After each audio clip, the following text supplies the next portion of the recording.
लद्दाख में चीन के साथ जारी विवाद के बीच मोदी सरकार ने बुधवार को सर्वदलीय बैठक बुलाई है। इसमें कई राजनीतिक दलों के नेता शामिल होंगे। ये बैठक रक्षा मंत्री राजनाथ सिंह के द्वारा चीन के साथ विवाद पर लोकसभा में दिए गए बयान के बाद हो रही है। इस बैठक को बेहद अहम माना जा रहा है। संभव है कि विपक्षी नेताओं के साथ सरकार चीन के मुद्दे पर बातचीत कर सकती है। वही खबर ये भी है कि मोदी सरकार ने संसद के मानसून सत्र को सुचारू रूप से चलाने के लिए रणनीति बनाने के लिए बैठक बुलाई है। इस बैठक में कांग्रेस पार्टी LAC पर जारी तनाव के बारे में सही जानकारी देने का मुद्दा उठा सकती है। विपक्ष का सरकार पर आरोप है कि मोदी सरकार बॉर्डर पर जो हालात है उसके बारे में देश को जानकारी सही से नहीं दे रही है। रिपोर्ट्स की माने तो रक्षा मंत्री राजनाथ सिंह और संसदीय कार्य मंत्री प्रहलाद जोशी इस बैठक में नरेंद्र मोदी सरकार का प्रतिनिधित्व करेंगे। विपक्षी दलों ने बैठक के लिए अपनी तरफ से इस बैठक के लिए नेताओं की प्रतिनियुक्ति की है।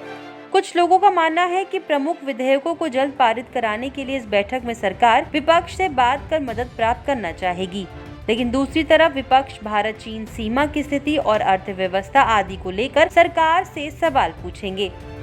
पूर्वी लद्दाख में भारत और चीन सीमा पर तनाव जारी है। मिल रही जानकारी के मुताबिक पिछले 20 दिनों में दोनों देशों की सेना के बीच 3 बार गोलीबारी की घटना हुई है। दोनों देशों के बीच पहली बार फायरिंग की घटना 29 और 31 अगस्त के बीच हुई। इसके बाद भी 2 बार और दोनों देशों की सेना के बीच फायरिंग हुई है।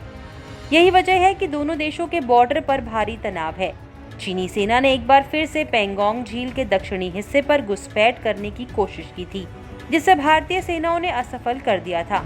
मिल रही जानकारी के मुताबिक 7 सितंबर को मुखपरी में दूसरी बार दोनों देशों की सेना के बीच गोली चलाने की घटना हुई थी।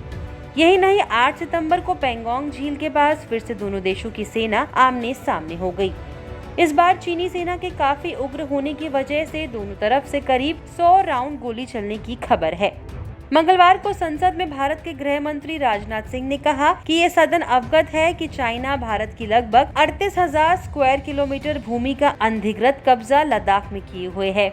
रक्षा मंत्री के इस बयान पर कांग्रेस नेता राहुल गांधी ने नरेंद्र मोदी सरकार पर हमला किया। राहुल गांधी ने कहा कि रक्षा मंत्री के बयान से साफ है कि मोदी जी ने देश को चीनी अतिक्रमण पर गुमराह किया है। इसके साथ ही राहुल गांधी ने कहा कि हमारा देश हमेशा से भारतीय सेना के साथ खड़ा था और रहेगा, लेकिन मोदी जी आप चीन के खिलाफ खड़े होंगे। चीन से हमारे देश की जमीन कब वापस लेंगे? चीन का नाम लेने से डरो मत।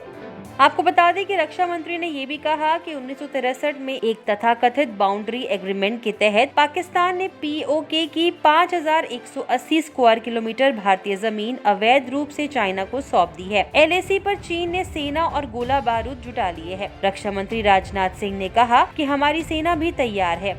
इस वीडियो में फिलहाल इतना ही। इस पूरे मामले में आपकी क्या राय है, हमें कमेंट सेक्शन में जरूर बताइएगा।